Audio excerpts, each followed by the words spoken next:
If you're new to 40k, one of the first things that hits you is just how many armies there are, and figuring out which one is right for you is so overwhelming, especially when you're starting out. Trust me, I bought 3 wrong armies before I found mine. So today I'm starting a 4-part series breaking down every faction in 40k, who they are, how they play on the table, and whether you should collect them. No deep lore dives, no codex breakdowns, just a quick and honest guide to help you figure out where you belong in the 41st millennium. Part 1 is going to be the Space Marines, the largest faction in the game, the most varied, and honestly, the one most new players end up gravitating towards, so let's run through all of them. So let's get started. Space Marines, the poster boys of 40k, and the Army Games Workshop puts on basically every box, every advertisement, and every starter set. If you've heard of 40k, you've definitely heard of the Space Marines. And honestly, there's a reason they're everywhere. They're superhuman warriors in powered armor, genetically engineered killing machines who have been defending humanity for tens of thousands of years.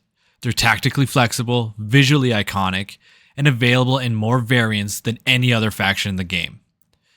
On the table, Space Marines are a balanced army. They're good at shooting, they're good at melee, and they got decent durability. They're not the best at any one thing, but they're competent at everything, which makes them very forgiving for newer players. You won't get punished as hard for mistakes as you would for a more specialized army. The big decision with Space Marines is which chapter you're going to collect. Dark Angels, Space Wolves, Blood Angels, Ultramarines, Iron Hands, whatever. Each one plays different and has its own visual identity. Now, I'm a little biased because I love the Dark Angels with the medieval aesthetic and durability, and one of the best Primarch models in the game, but that's its own video. So the Space Marines are best for newer players that want a balanced playstyle and people who want flexibility and variety in their game. Now I know I said Space Marines are balanced and flexible, which is true for your standard codex, but there are also 5 chapters that break away from the mold completely and have their own distinct identity, their own playstyle, and their own rules that set them apart from everything else in the Space Marine range. And this is actually really timely because 11th edition Space Marine faction pack literally just dropped with detachment rules for all of those chapters. So let's run through each one of them and what makes them unique. Blood Angels.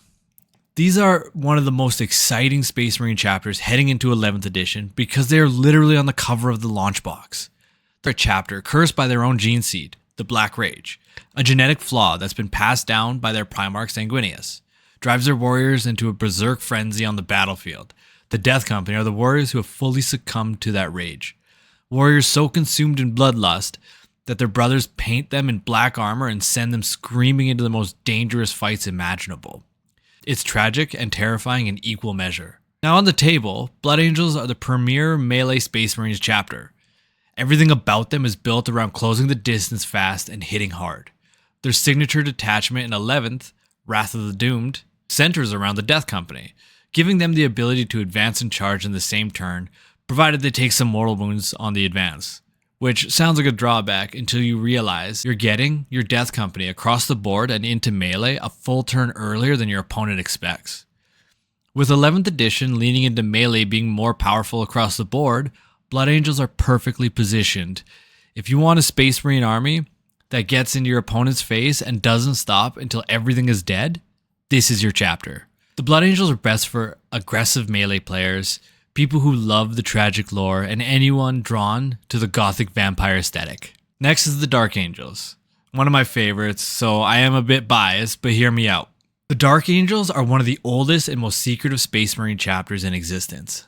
10,000 years ago, during the Horus Heresy, a portion of their legion turned traitor. The Dark Angels don't talk about this. They've spent the entire time since hunting down those traitors, the Fallen, in absolute secrecy. Because if the rest of the Imperium found out, the shame would be catastrophic. That secret drives everything about this chapter. The brooding aesthetic, their robes, the inner circles of knowledge. It's all connected to that one terrible moment in their history. And the models reflect that perfectly. Lionel Johnson, their returned Primarch, made my top 10 models video in 10th edition for a reason. He looks like a medieval knight marching to war with absolute conviction. There's real character in that model that a lot of models don't quite capture. On the table, Dark Angels in 11th edition get the Dark Age Arsenal detachment, which buffs their plasma weapons with +1 strength, which means this wounds even on the toughest targets in the game on 2s and 3s. Combined with the Raven Wing on bikes and the Death Wing and Terminator armor, Dark Angels have an amazing toolkit that rewards players who want flexibility and durability in the same army. Dark Angels are best for players who love that medieval aesthetic, the deep lore, plasma heavy lists, and kind of durable but flexible armies. Space Wolves, the Sons of Fenris. And if Dark Angels are medieval knights, the Space Wolves are Viking warriors. They're loud, fierce, and completely unapologetic about it. Where most Space Marine chapters follow the Codex Astartes to the letter, the Space Wolves do things their own way. They don't have scout companies or standard company structures. They have great companies led by wolf lords. They keep giant wolves as companions, and their whole culture is built around a warrior's bond and the glory of battle. They're simultaneously the most Space Marine and least Space Marine chapter in the game. Logan Grimnar, their chapter master, made my top 10 models list for the same reason that I loved Lionel Johnson. He looks like a leader who has earned everything. The wolves flanking him, the ancient axe, the pelt. That model tells a story before you even read a word of lore. On the table, in 11th edition, Space Wolves get a detachment focused on heroic intervention, giving every infantry character unit an extra heroic intervention every phase, which means your Wolf Lords and characters are constantly jumping into combat to protect their units or pile onto the enemy targets. It's an aggressive, reactive playstyle that suits the Space Wolves' personality perfectly. You're not just playing your turn, you're threatening your opponent on their turn too. The Space Wolves are best for players who love Viking aesthetic, aggressive, reactive playstyles, and character-driven armies. Grey Knights. And this one is unlike any other Space Marine chapter in the game.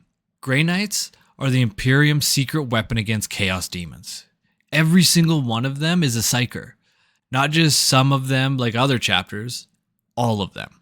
They're trained from birth to hunt and destroy demonic entities, and their existence is so classified that most of the Imperium doesn't know they exist. They fight in silver armor, covered in protective wards, wielding force weapons that channel their psychic powers directly into their strikes. On the table, Grey Knights share the Space Marines keyword, but operate differently from standard Space Marines. They're an elite army with heavy psychic flavor, and their whole identity is built around fighting demon-heavy lists. Chaos Forces specifically. They hit harder than most Space Marines in the right matchup, and they're a more specialized force. Full honesty here. Grey Knights are a chapter that I have the least experience with on this list. While I find their lore and aesthetic compelling, I haven't faced them much on the table. What I can tell you is that the idea of an all-psyker Space Marine demon hunting chapter sounds like your thing. The Grey Knights are unlike anything else in the Imperium range, and they're worth researching deeper if that appeals to you. The Grey Knights are best for players who love psychic mechanics, elite armies, and want something completely different than your standard Space Marines. They also have the ability to kind of do the uppy-downy mechanics and kind of take over the tabletop. So that's something to keep in mind. And finally, the Black Templars. And if you thought Space Wolves were aggressive, Black Templars take it even further.